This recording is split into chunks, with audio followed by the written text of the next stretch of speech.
Are you tired of guessing when to use in, on, and at? Does it feel like a random choice? You're not alone. So many English learners get confused. I will see you on Monday. Or is it at Monday? She lives at London? Or is it in London? These tiny words can be a huge headache.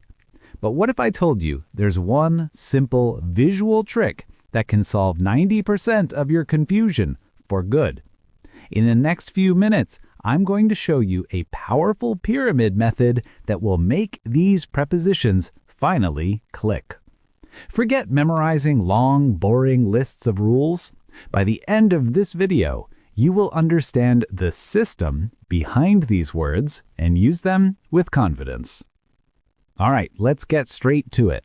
The secret to mastering these prepositions is to stop thinking of them as individual words and start thinking of them in terms of size and specificity. Imagine an upside-down triangle or a pyramid. At the very bottom of our pyramid, we have the word in. The bottom of a pyramid is wide and large, right? That's your clue. We use in for the biggest, most general periods of time and the largest, most general places. In the middle of our pyramid, we have on. This section is smaller and a bit more specific than the bottom. So we use on for more specific times like days and dates, and for more specific places like surfaces. Finally, at the very top, the smallest point of the pyramid, we have at. The top is a single sharp point.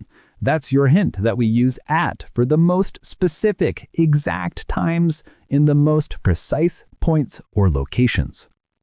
So the rule is in for general, on for more specific, and at for very specific.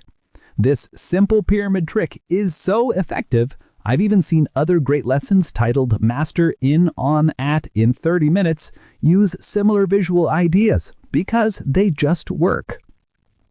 Let's break this down starting with time. First, let's look at in. Since it's for general time, we use it for long periods, centuries and decades, in the 1980s, in the 21st century. Years, I was born in 1995. The company was founded in 2010. Months. My birthday is in August. We always go on vacation in July. Seasons. The leaves change color in the autumn. I love to ski in the winter. Parts of the day. I drink coffee in the morning. She studies in the afternoon. They watch movies in the evening. See how all of those are large blocks of time? Now, let's move up the pyramid to on. This is for more specific times, usually days and dates. Days are the week. Let's have a meeting on Friday. The store is closed on Sundays. Specific dates. The party is on October 31st. Her anniversary is on May the 10th. Specific days. I saw him on my birthday. What are you doing on New Year's Day? So if it's a day or a date, the answer is almost always on. Now for the top of the pyramid, at. This is for the most specific exact points in time. Clock times. The movie starts at 8 p.m. Let's meet at 3:30. Specific times of day. He eats lunch at noon. The stars come out at night. I wake up at sunrise. Moments. She felt nervous at the beginning of the race. Everyone was silent at that moment. There is one important exception to remember. We say in the morning, in the afternoon, and in the evening, but we always say at night. It's a fixed phrase, so just memorize that one. I work in the morning, but I study at night. Great job. Now let's apply this exact same pyramid to places. The logic is identical. We start at the bottom with in. We use it for large, general, or enclosed spaces. Think of it as inside something. Countries, cities, neighborhoods. She lives in Canada.